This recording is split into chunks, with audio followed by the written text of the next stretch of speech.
तिवारी राष्ट्रीय अध्यक्ष मानवतावादी कैंडिडेट योम युग परिवर्तन आश्रम सोनापार सड़क देहरा बाजार बलरामपुर। अभी तक आप लोग सुन रहे थे 100 माया का महाजाल। 100 माया का महाजाल वो कैसे लगता है इसको हमने बताया।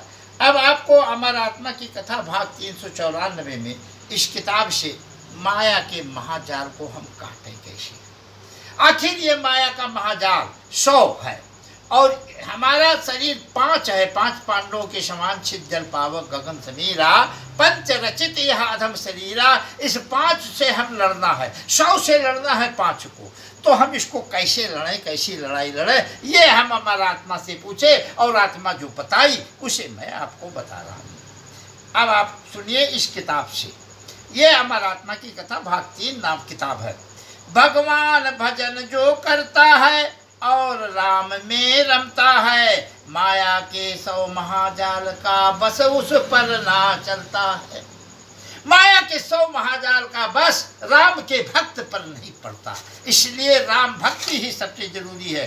बारी मथे घृत हुए बरु सिकता से चाहे तेल, बिन हरि भजन न भव तरे यह सिद्धांत अकेल।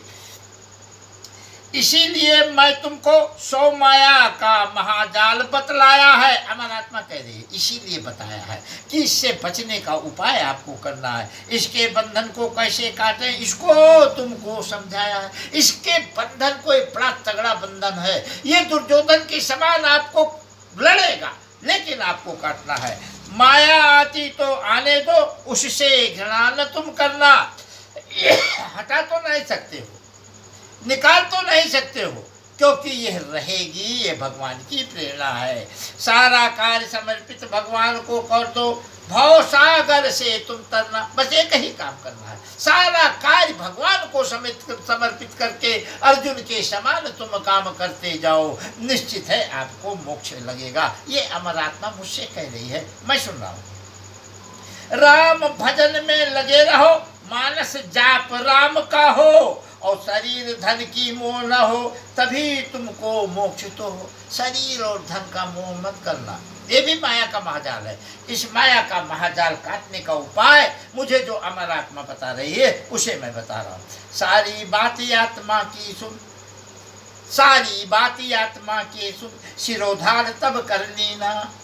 और प्रभु स्मरण में रमा तभी आत्मा ज्ञानी है, इसको चीना। आप ज्ञानी नहीं हो सकते, आत्मा ज्ञानी है। और आत्मा के ज्ञान को आप अपने शरीर पर उतार लीजिए, आप भी ज्ञानी हो जाएंगे। हमने कुछ किया नहीं है, हमने आत्मा के ज्ञान को अपने शरीर पर उतारा है। आप भी अपनी आत्मा के ज्ञान को, आत्मा ज्ञानी है, इसमें कोई दो राय नहीं है। और आत्मा के ज्ञान को, आत्मा की बात को ध्यान से सुन के इस शरीर पर उतारने वाला ही मोक्ष प्राप्त करेगा। बोलो अमर आत्मा की जय।